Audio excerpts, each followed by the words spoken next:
இந்த ஆரோக்கியமான நாவு, அது பேசுகின்ற வார்த்தைகள் எப்படிப்பட்ட வார்த்தைகள் அப்படின்னா, தேவ பக்திக்கு ஏதுவான வார்த்தைகள், அன்பு நிறைந்த, இரக்கம் நிறைந்த வார்த்தைகள், சரியான வார்த்தைகள்.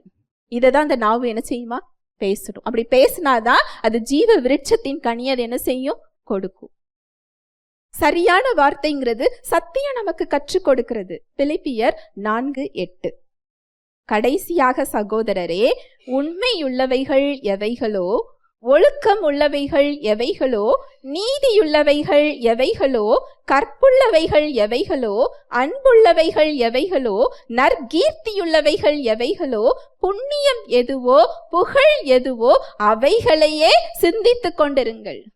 நீங்க சிந்திக்காம உங்க வாயின் வார்த்தை அப்படி என்ன செய்யாது? மாறாது. அந்த ஆரோக்கியமான நாவு இப்படிப்பட்ட வார்த்தைகளை தான் பேசும்.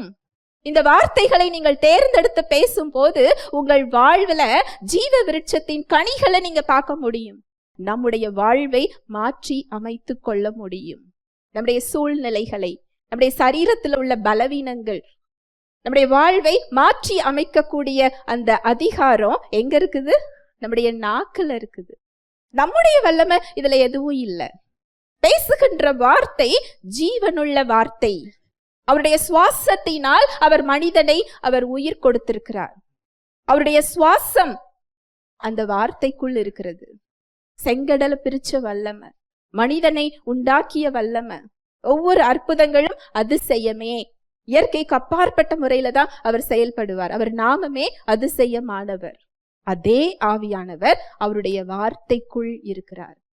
இதை நீங்க உங்க இருதயத்துல விசுவாசிச்சு நீங்க பேசும் பொழுது உங்க சரீரத்தை மாற்றுவதற்கு, உங்க பலவீனங்களை மாற்றுவதற்கு, உங்கள் சூழ்நிலைகளை மாற்றுவதற்கு, அந்த ஜீவ விருட்சத்தின் கனிகள் வெளிப்படுவதற்கு அவர் போதுமானவராக இருக்கிறார். ஹல்லேலூயா, பிரைஸ் தி லார்ட்.